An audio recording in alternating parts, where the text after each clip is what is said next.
Exquisita Radio. Oídos nuevos para propuestas nuevas.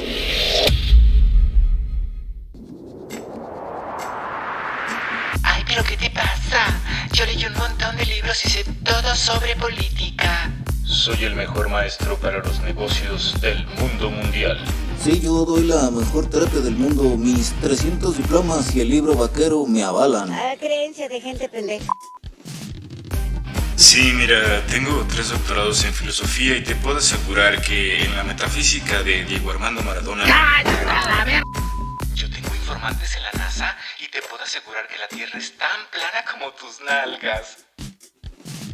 Aquí nadie sabe nada. Bienvenidos a Sepa la Bola. Comenzamos.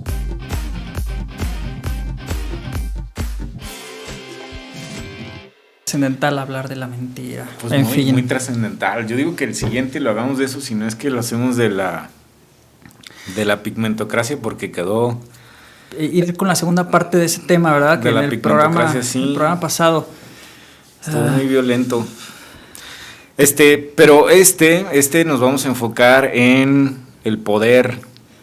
El poder. Y creo, Yair, que es algo, no sé si universal, no sé si nos pasa a todos los seres humanos, pero es muy común esa frase de se subió un ladrillo y se mareó, o te subiste un ladrillo y te mareaste, porque normalmente cuando la gente obtiene un poquito de poder, te empiezan a tratar de una forma diferente. Y a veces la gente te dice, no, yo sigo siendo el mismo de antes, y tú dices, no. A veces ni siquiera ellos notan su propio cambio, o notamos, vamos a decirlo, pues no quiero salirme de ahí, ¿no? A lo mejor llegas a tener un poco de poder y hasta tú mismo dices, ya estoy del otro lado. ¿Del otro lado de qué? No sabes, pero tú ya tienes el poder sobre ciertas cosas, ¿no? Que en realidad no tenemos el poder ni sobre nuestra vida, pero es un asunto muy subjetivo que hay que revisar, ¿no? Pero en sí, el poder, creo que había, desafortunadamente se me escapa el nombre del filósofo, pero decía que había 3 cosas que el hombre perseguía en la vida, y una era el dinero, otra era la sabiduría, y la tercera era el poder. Que algunas, que una y otra podían juntarse, como por ejemplo el poder y el dinero, ¿no? Pero la sabiduría no se juntaba con las otras 2. Pero sí es como decir una meta en la vida, o por qué vivimos. Esas son como los 3 elementos principales, ¿no? El dinero, el poder y la sabiduría. Entonces, no, cuando yo digo poder, a lo mejor suena muy, muy, muy grande, pero me estoy refiriendo a poder, incluso de poder mandar en tu casa. O sea, no es necesario que seas el presidente de la república, ¿no? Y que tengas ese tipo de poder, sino incluso con un simple poder, con un pequeño poder que tú obtienes, incluso con ser el favorito de la clase, del maestro, ya sientes esa cosa diferente, ese algo que... Y la pregunta aquí es, ¿por qué estamos ávidos de poder? Es una cuestión de autoestima. Fíjate, vaya tema y vaya problemón en el que me ensartas.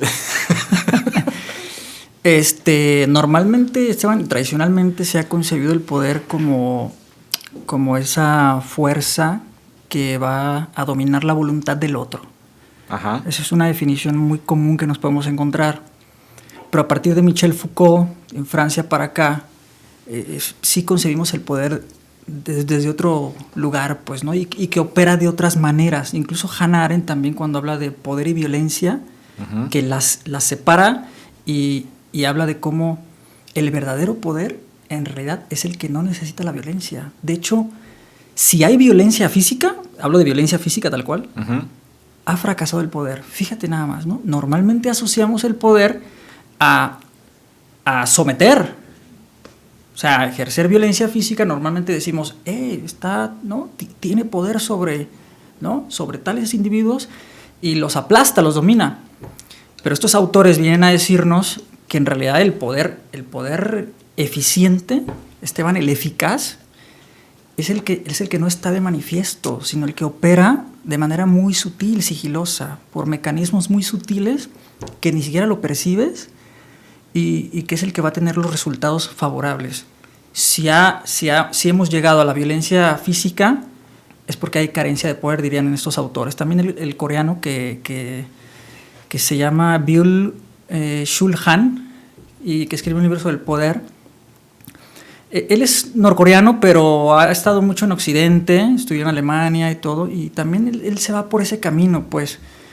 Y es del poder del que yo creo que nos debemos de encargar, Esteban, hoy día de estudiar, del que debemos de preocuparnos. Esa forma de ejercer poder, de entrada Michel Foucault dice que el poder lo ejercemos todos.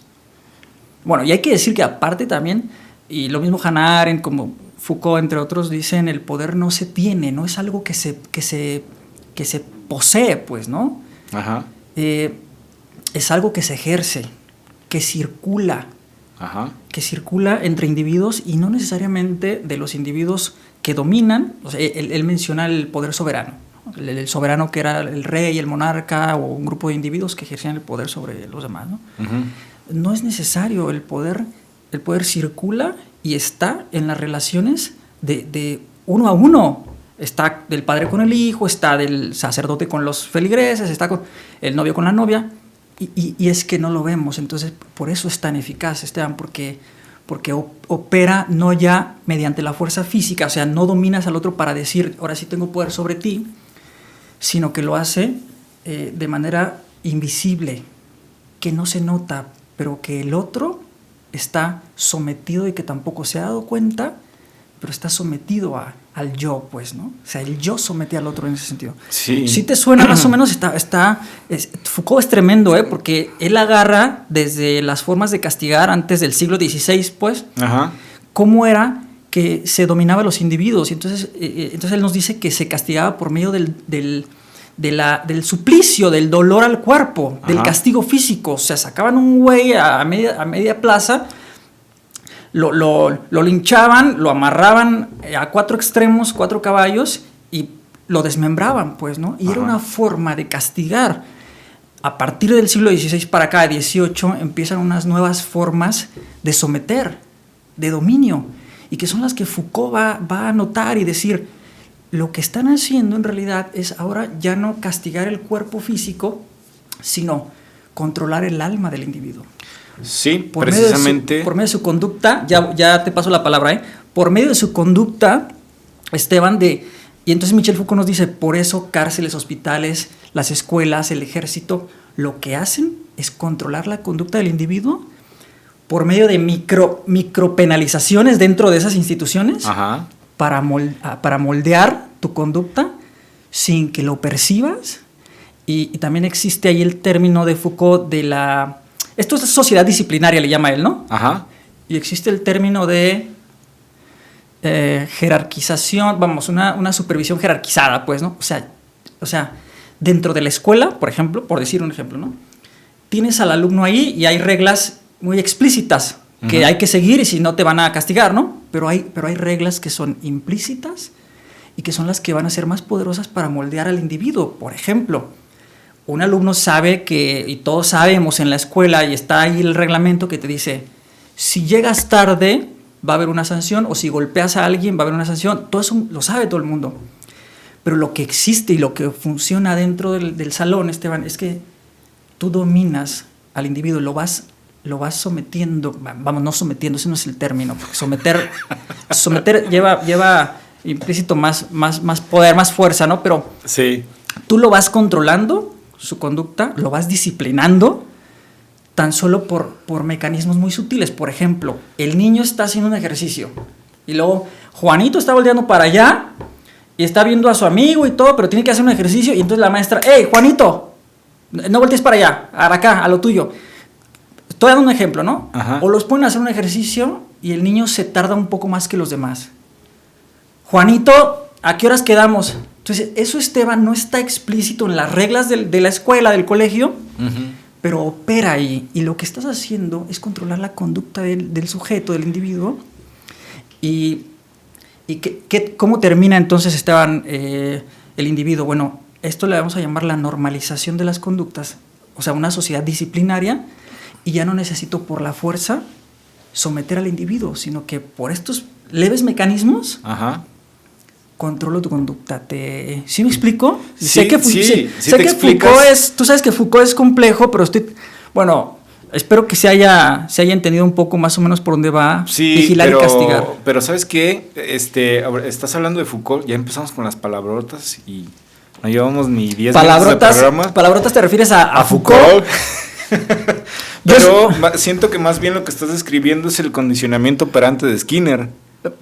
También lo pensé por ahí, pero va más allá, ¿eh? Sí, o sea, obviamente, mientras te escuchaba estaba diciendo, esto es un condicionamiento operante. Bueno, todavía no hablaba yo de recompensa y castigo, pero sí lo hay, pero... ¿De Dostoyevsky o qué? No, del conductismo, pero sí lo hay, pero fíjate, sí te entiendo, Esteban, sí parece conductismo en sí cuando hablamos de estos ejemplos. Pero Foucault es mucho más amplio en cuanto a, porque se pasa a otros ámbitos también de la sociedad donde opera esas formas de controlar la conducta. Yo creo que, mira, estamos hablando de un poder que lo estamos como dividiendo en varios sectores, o más bien estás hablando de un poder muy generalizado, pues, en donde decimos que el poder está en todas las cosas, ¿no? O sea, el poder se transmite, el poder los individuos. Sí, claro, entre los individuos, pero quiero decir en todas las jerarquías, ¿no? Hablemos desde la más baja hasta la más alta, ¿no? Se da, sí, no al mismo grado, por supuesto que dice Foucault que hay personas que sí tienen un grado mayor de poder que otras, pero que en sí todos lo ejercemos. Él dice, el poder no se tiene, se ejerce. Sí. Y como toda fuerza, dice, es una fuerza que se lleva a cabo, y como toda fuerza hay que medir sus efectos, dice él, ¿no? Pero ahorita que mencionaste eso, mira, más cuando hablaste del desmembramiento de alguien en la plaza pública y todo eso, bueno, más bien me sonó al príncipe de Nicolás Maquiavelo. Eso. ¿No? Porque entonces Maquiavelo, que era un genio, ¿no? Desde mi punto de vista, o sea, era un genio, pero para hacer desastres, ¿no?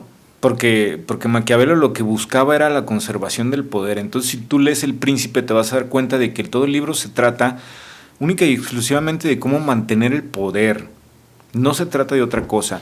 Yo digo que si alguien en este tiempo que no esté como interesado en la filosofía algo, pero le cae en las manos El Príncipe de Maquiavelo, no lo lea de forma literal porque va a resultar un poco aburrido, pero si tú empiezas a pensar en la política de tu país, independientemente de que nos estén escuchando en México, en Colombia, en Estados Unidos, en donde sea que nos estén escuchando, si tú pones a los gobernantes de tu país en el papel del príncipe al que le está escribiendo Maquiavelo, dices, sí es cierto, es que los gobiernos operan a través del príncipe de Maquiavelo. A ver, explica cómo es El Príncipe de Maquiavelo. Mira, El Príncipe de Maquiavelo... no el libro, me refiero a la forma de ejercer el poder. Claro.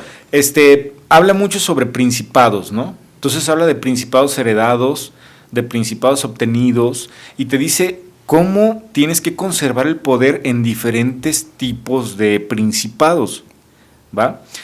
Vamos a pensar, a teorizar, que por ejemplo ahorita el gobierno que tenemos ahorita con Andrés Manuel López Obrador es un principado adquirido, no es heredado, porque no pertenece a el PRI, por así decirlo, ¿no? Que el PRI sería quien se lo heredaría si es que fuera militante o no, pero es un nuevo principado que ha tomado la fuerza. Entonces dice, cuando tienes nuevos principados, debes de tener cuidado en mantener... se me va la palabra, como las, no sé, buenas relaciones, pero es que Maquiavelo utiliza otra palabra, con las personas que ya tienen beneficios, pues, no sé, se me va la onda. ¿Con otra clase más elevada? Con las clases que tienen, es que quiero decir, pero es prioridad, que tienen ya alguna palanca, yo no sé no sé por qué la aristocracia, puede ser la aristocracia. Sí, pero aquí lo que quiero es bajarlo, pues. ¿no? O sea, no quiero hablar como lo que está diciendo Maquiavelo, sino bajarlo. O sea, tienes que mantener, en este caso, a los empresarios, tienes que mantenerlos, pero tienes que darte cuenta de que los que derrocan al principado son las masas. Entonces, a quien tú debes de tener o mantener contento es a las masas. Eso no quiere decir que esté mal lo que esté haciendo el presidente, ni mal ni bien. O sea, este no es un programa de política, no lo estoy criticando. Pero lo que sí estoy diciendo es que las formas de gobernar se siguen rigiendo a través de ese libro del Príncipe de Nicolás Maquiavelo. Si tú ves, por ejemplo, al gobierno de Donald Trump, es algo muy parecido. Acaba de entrar Joe Biden y le acaba de decir a Vladimir Putin que es un asesino y eso entra en el Príncipe de Maquiavelo. ¿Por qué? Porque es política. No es que realmente esté pensando que Vladimir Putin es un asesino, o a lo mejor sí lo piensa, pero no hay necesidad de decirlo públicamente, pero lo dice porque está siguiendo las reglas del Príncipe de Maquiavelo.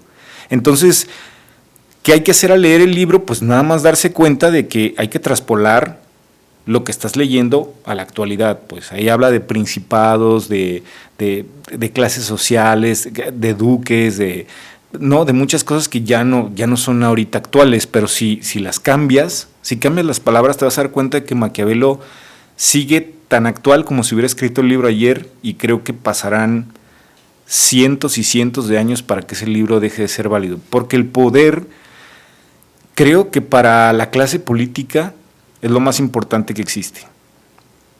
Y no solamente la clase política. ¿Por qué estamos dedicando este programa al poder? Porque creo que todos los humanos necesitamos tener poder, poco o mucho, pero lo necesitamos. No puede haber nadie sin poder. Déjame decirte una cosa, si tú incluso encuentras a una persona que no tiene nada en este mundo, que no tiene dónde caerse muerto, que duerme en las calles, que lo que sea, pero carga un perro, entonces tiene que ejercer algún tipo de poder sobre algo, lo que sea, claro. Es una relación amo y esclavo. Claro. Entonces yo tengo que encontrar el poder sobre algo, pero mi pregunta siempre ha sido ¿por qué tenemos tanta necesidad de poder? Déjate ver la respuesta. No es cierto. No, yo sé que no, digo, O sea, es que si tú piensas, por ejemplo, en Platón, ¿no? Okay. No me puedo acordar del papá de Alejandro Magno, ¿cómo se llamaba? Pero él era el consejero del rey en ese tiempo, ¿no? ¿Quién? Platón. El consejero del rey. Platón. ¿Del cuál rey? Pues es que no me puedo acordar de cómo okay. se llama el padre de Alejandro Magno, pero del rey de Grecia, obviamente, pero no te puedo decir, no me acuerdo cómo se llama. Okay. Algo un problema con de L. memoria, güey, ¿eh? Siempre tengo ese problema de memoria. Sí, algo hay que hacer ahí. No, nada. Lo que pasa es que cuando leo y si algo no es así como súper impactante, no se me guarda en la memoria. La relectura. Sí, gracias. Y yo decía, empieza con F. ¿Oíste? Filipo II, dijo Germán en habló cabina. Dios? Así nos dijo. Eres un dios, Germán. Yo decía, con F. No, con L era, perdón. Yo me estaba equivocando. Filipo II, fíjate. Y entonces, tú recuerdas en la biografía de Platón, es que Platón andaba, pero con unas vestimentas que, wow, y entonces se la vivía en el palacio, y entonces daba sus clases en la academia. Déjame echarlo a perder todo. Sí. No, Aristóteles era maestro de Alejandro Magno. Sí. Pero bueno, pero el punto que iba a retomar, eso lo vas a relacionar al poder. Sí, pues. Claro, lo voy a relacionar al poder porque resulta que recuerda que siempre tuvo un pleito con Diógenes. Okay. Entonces, Platón era poderoso, pero Diógenes siempre lo hacía quedar en ridículo. Y entonces decías tú, pero Diógenes era el perro, ¿sabes? El que dormía en las calles, el que se orinaba ahí donde quería, el que comía las obras, el que, claro que era un súper genio, era un súper sabio, pero no buscaba ese tipo de poder que tenía Platón. Y lo ridiculizó frente a los alumnos cuando Platón dijo, el hombre es un bípedo sin plumas. Y entonces va Diógenes, despluma una gallina y a media clase los avienta y le dice, he aquí a tu hombre. Entonces dices, Diógenes se la sabía de todas. Y no tenía dónde caerse muerto, ¿no? O sea, ¿te refieres a que no tenía poder o qué? No tenía poder como el que tenía Platón. Sin embargo, él lo que buscaba era la sabiduría. Entonces, ¿El poder le venía guango? Estás hablando tú, a ver, para entender, tú estás encaminado al poder como algún tipo de posesión de cargo. A ver si estoy entendiendo, sí, ¿no? Porque lo que yo hablaba de Foucault es precisamente el poder, Esteban, que es de alguna forma invisible y que se ejecuta por medio de estas disciplinas, que es imperceptible y que al final la gente hace lo que tú quieres que hagan, pues, porque en estas instituciones carcelarias y demás, él habla de cómo se construye el delincuente, pues, ¿no? Ajá. Entonces, el soldado, dice, ¿no? El campesino lo hemos convertido en soldado. El soldado no es más que fabricado. Fíjate, eso es interesante, ¿eh? Digo, no es de que todo esto lo diga Foucault literalmente, pues, ¿no? Pero son de otras también lecturas de Michel. Entonces, sí, yo a donde iba y que es interesante lo que tú dices, sobre todo porque Maquiavelo es clave en la política, o sea, es casi todo el mundo lee cuando están, sobre todo en Derecho o en Ciencias Políticas, van a leer a Maquiavelo, ¿no es cierto? O sea, el príncipe. Es de ley. Sí, yo creo que hay que concebir esta idea de Foucault, de este poder que se da en las relaciones, Esteban, porque me parece que es el más peligroso. Sí, o sea, sí entiendo al punto al que vas, pero no creo que el poder del que yo estaba hablando ahorita y el poder que menciona Foucault estén tan separados. Ok, a ver. Siento que a fin de cuentas de lo que se trata es de ejercer poder. Okay. Ya sea tener a 1 millón de empleados, ¿no? En una multinacional o lo que tú quieras, a estar con tu novia o con tu esposa o con tu pareja, lo que sea, hay una necesidad de ejercer poder. Uh-huh. ¿Por qué queremos ejercer poder? Mi teoría es que es un problema de autoestima. No, y no quiero decir que es de algunos, sino que es de todos. Es algo que hay en nuestra naturaleza de decir, tengo que sentir que tengo algo que puedo manejar, porque si mi vida no la puedo manejar, pues tengo que poder manejar a alguien más. Y por ahí es un escape, una válvula, algo que me ayude a relajar mi mente, decir, tengo el control de algo, porque ya el poder ahora se convierte en control con lo que estás diciendo de Foucault. Sí, puede ser que vaya por ahí lo que tú dices. Yo como entendí en una lectura del norcoreano, Shul Han creo que se llama, que me disculpe por no decir su nombre bien, lo estoy olvidando, pero qué complicado es el tema, qué complicado. Me he quedado sin palabras, coño. Lo que pasa es que estamos muy acostumbrados a analizar mucho la cuestión y quedarnos como 5 minutos callados. Y aquí el podcast no te da chance de... Fíjate, déjame analizar este rollo y acordarme de autores. Fíjate, puede ser Esteban, una reafirmación del yo ante el otro, ¿sabes? El tratar de ejercer poder va más o menos por lo que tú sospechas, que yo también sospecharía que iría por ahí. Yo me reafirmo si someto al otro y el otro cede. Claro. Aunque sea de manera inconsciente, pero el otro cede, entonces podría ser que eso me hace sentir mi yo, pues mi estructura de individuo, yendo en ese sentido con el yo, me fortalece, me hace sentir fuerte, me hace sentir mejor, puede ser que sí vaya por ahí, fíjate, el intentar someter a otro.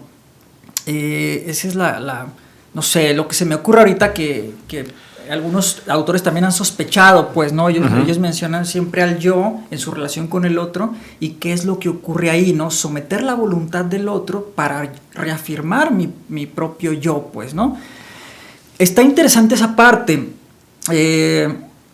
Otra vez, ¿no? Otra vez es un programa que se extiende, ¿no? O sea, no nos alcanza el tiempo, pero sí tendríamos que exponernos más en este sentido. Si nos podemos hablar del poder en cuanto a el mundo político o los que ostentan esos cargos, Esteban, que más o menos yo te seguí que ibas por ahí, que también es interesante, ¿no? Tal vez es una tarea de la psicología a hacer un análisis sobre cuando nosotros tenemos un cargo de cualquier tipo, ¿no? O sea, eres el güey del antro y que trae la cadena ¿no? Y que el güey decide, entras tú, entro yo y entro, que por cierto ahí también se aplica una discriminación porque el güey cadenero, que hablamos del otro programa, ¿no? Uh-huh. El güey cadenero elige más al más blanco, guapo, al bonito, blanco al alto, de ojos verdes, ajá. Y a los morenos no, ¿verdad? Los deja fuera. Entonces, pero también es una forma de, por supuesto, de ejercer poder que podemos hablar, ¿no? Tener un cargo es lo mismo que hace el chofer de transporte público, ¿no? Sí. O sea, él tiene el poder, él puede. ¿Por qué lo hace? Porque puedo, compadre. Porque él puede. ¿Por qué el cadenero elige? ¿Por qué el camionero elige? El cadenero de antro, ¿por qué elige quién entra y quién no? Porque puede en ese momento, Esteban. Ajá. ¿No? El camionero, y así nos vamos, ¿no? El político, y nos vamos. Y también nosotros, como tú dijiste, está interesante esa parte donde con el perro, ¿no? A mí me encantan los perros, pues, ¿no? Los animales en sí y todo, ¿no? Uh-huh. Pero yo llevo tiempo que soy de ese grupo de personas que creen que la relación con el perro es una relación de amo y esclavo. Sí, y le llamamos amistad porque, ¿no? Romantizamos esa relación que tenemos con la naturaleza. Sí. Pero yo siento que es una relación amo y esclavo porque el perro en realidad hace lo que le ordenas y para que le sigas dando de comer, cuidados, cariño, y él lealmente te responde siguiéndote. Entonces, pero yo sigo insistiendo que eso no es más que una relación de un amo y un esclavo, ¿no es cierto? Ya nos estamos brincando a Pavlov las que salivan y que... A los perros de Pavlov. No, pero sí te cacho ahí todo eso que estás diciendo y la cuestión es, mira, algo que me llama mucho la atención es, por ejemplo, empresarios que se lanzan para diputados, ¿no? Digo, no estoy hablando de artistas y esas tonterías que están sucediendo ahorita de que, pues, no sé, Cepillín va de diputado local o no sé quién diablos, ¿no? No, empresarios. Entonces tú dices, a ver, compadre, tú ganas $1,000,000 al mes, 2, 3, 15, 30 millones de pesos al mes. De diputado vas a ganar 100,000 o 150,000. ¿Por qué te vas a ir de diputado? Y tú puedes pensar, es que es una persona moral, cívica, que quiere luchar por los demás. No, se le nota que no, güey. O sea, sientes que va con toda la intención de tener poder, sí, para ejercer su dominio, claro. Y sentir placer, porque sentimos placer con el poder, ¿o qué? Ese es el meollo del asunto. Hasta te que saqué llegamos. Lo que no podía sacar de la némesis, la memoria. No, fíjate que sí lo podía sacar, pero lo que no me acordaba era el término de Maquiavelo. Pero lo que quiero decirte perdón, déjame corregir, dije némesis. No, Nemocine era la diosa de la memoria. Sí. Y hay que trabajar en eso. Némesis. Némesis es un contra, pero sí. Aquí la cuestión es que lo que produce el poder es placer. Y ya lo sacamos al final del programa, ¿no? Al final del programa, porque alcanzamos a rematar qué onda, ¿no? ¿Por qué perseguimos el poder? Mi sospecha es que es por el placer. Fíjate, te voy a decir una cosa. Vamos a hablar del placer. Fíjate, tengo un material ahí de Epicuro. Ajá. Es una bomba, o sea, sí, qué terror. Vamos a ver si el próximo programa nos metemos en ese... ¿En el hedonismo? Sí, con Epicuro, y también habla de la felicidad. ¿Te acuerdas que alguna vez en un programa hablamos de la felicidad? O no quisimos hablar bien de la felicidad. No quisimos meternos en broncas, pero estaba viendo ahí los 3 libros que tengo, nomás tengo 3, y uno de ellos es de Schopenhauer, y dice El arte de ser feliz. Dije, ay caramba, y me acordé de tu frase aquella de quien se ponga a definir la felicidad le deseo buena suerte, y me acordé, pues Schopenhauer se las avienta, ¿no? Y es un filósofo del pesimismo. También Aristóteles tiene un libro de la felicidad, Esteban, y él la define como que al final lo que buscamos todos es la felicidad, así tal cual te lo dice. Sí, pero ¿sabes qué es lo sorprendente? Que el libro sea de Schopenhauer. Eso es lo que no puedes creer. Y si está siendo irónico... No lo he leído, pues, pero sí. Me lo pregunto. ¿Y si está siendo irónico? No está siendo irónico. Es que hemos malentendido a Schopenhauer. Yo creo que lo hemos prejuzgado, Esteban, y te lo comentaba yo alguna vez. Estos autores oscuros, uh-huh, ¿no? Grises, ¿qué nos están diciendo con lo que no nos están diciendo? O sea, también hay que irnos por ahí y terminan siendo vitalistas, ¿no? Nietzsche era vitalista y él leía a Schopenhauer, ¿no es cierto? Sí. Entonces, a lo mejor hay algo por ahí. En fin... ¿Concluimos o nos quedamos ahí no como verdad absoluta de que genera placer tener poder. No, jamás vamos a tener verdad absoluta y certeza en este programa. Y menos nosotros. Y menos nosotros que no acabamos la primaria, pero me quiero ir con una última imagen que es que si tuvieras tú en tu cabeza, Yair, ¿te has fijado que cuando algunos hombres no mandan en su casa, porque bueno, ojalá y esto del machismo se empiece a acabar y no? Uh-huh. Entonces cuando hay un matriarcado, vamos a decir, y entonces gana la mujer, el hombre se la pasa insultando al viene, al que vende mazapanes, al del Oxxo, esa gente como muy imperativa, y que hablamos de los insultos en el programa pasado de la meritocracia, y allí es donde ejercen su poder. De la pigmentocracia. De la pigmentocracia. A ver, pero no entendí esa parte donde si termina habiendo un matriarcado que suple el patriarcado, ajá, dices que si la conducta o la actitud de los hombres se invierte o qué, o sea... No. Quiero decir que si él no puede ejercer el poder en su casa... Ah, ok, que pierde ese dominio. Pierde ese dominio en su casa y la descarga con la gente que le sirve de alguna manera, aunque sea temporalmente. Es que ahí te va, Esteban, porque ya tenemos que cerrar, ¿no? Pero a ver si te cuadra esto. Ok. El feminismo en general, yo sé que nos estamos metiendo en otro tema. No te metas en el feminismo. Pero ahí te va. Las bases teóricas del feminismo apuntan no a dominar al hombre, sino a llegar a tener igualdad de condiciones. Ajá. Que a veces puedan irse al extremo en algunas cosas. Bueno, eso lo podemos discutir y por supuesto que estamos para eso, ¿no? Pero la idea es que no ocurra eso, que tú estás diciendo, que termine habiendo un matriarcado, que ya ha habido en la historia. Mucho. O sea, hay casos, ¿no? Bachofen y varios autores, ajá, hicieron estudios y encontraron que había matriarcado. Sí. En otras civilizaciones. Ajá. Entonces, la idea es que no ocurra eso. Y otra, la actitud de nosotros como hombres, como machistas, también deberíamos al momento de que eso vaya avanzando, de unirnos, trabajar en la masculinidad.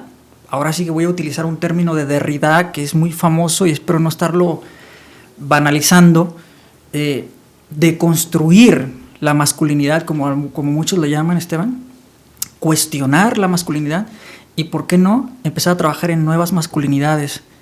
De hecho, aquí en la estación de radio hay un programa que se llama Remasculino y que trabaja las nuevas masculinidades. Para que no ocurra eso que dices, Esteban, que colapse uno para que supla al otro, hay que trabajar en esa parte. Más bien, sí, estoy de acuerdo con todo lo que dices y yo no quería entrar tanto en ese punto porque es un punto que tenemos que tomar así. Para el próximo programa, 100%. para que no quede así. Que... A lo mejor hasta 2 programas se lleva, ¿no? Pero al punto al que yo quería llegar no quise decir que fracasara el patriarcado y hubiera un matriarcado porque se iba a malentender, y qué bueno que tú lo aclaraste, porque no iba por allá, sino que quise decir es que es una mujer que no se permite ser sometida, ajá, o ser mangoneada o lo que tú quieras. Simplemente se da su lugar y el hombre, al sentir que la mujer no permite que se le trate o se le cosifique, va a salir a hacerlo, okay, afuera.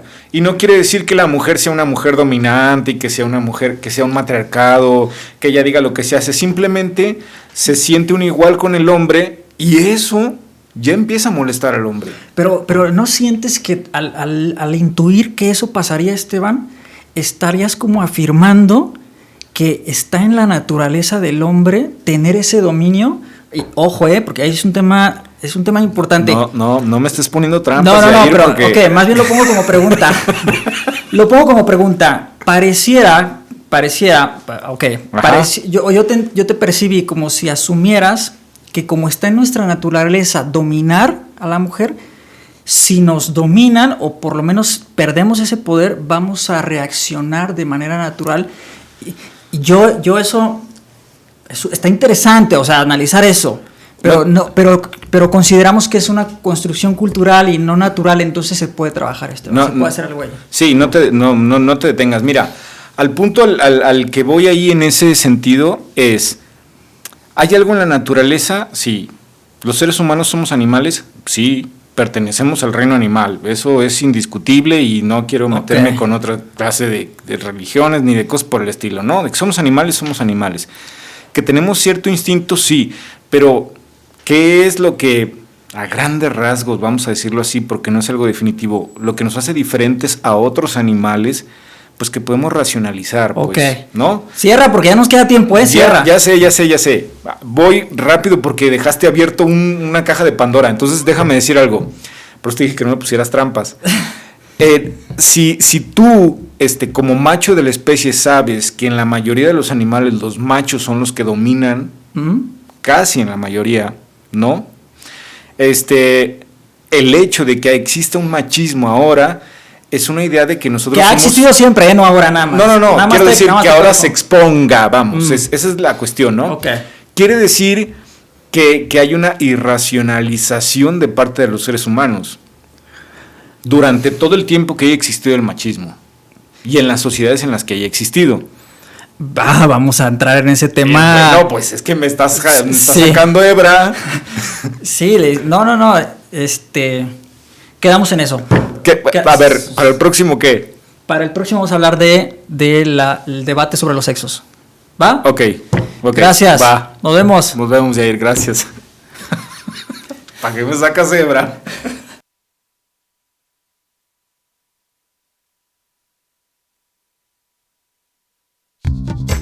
Esto fue Sepa la Bola por La Exquisita Radio.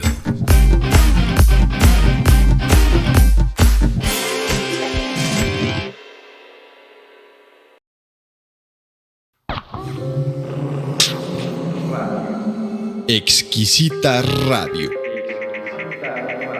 Oídos nuevos para propuestas nuevas.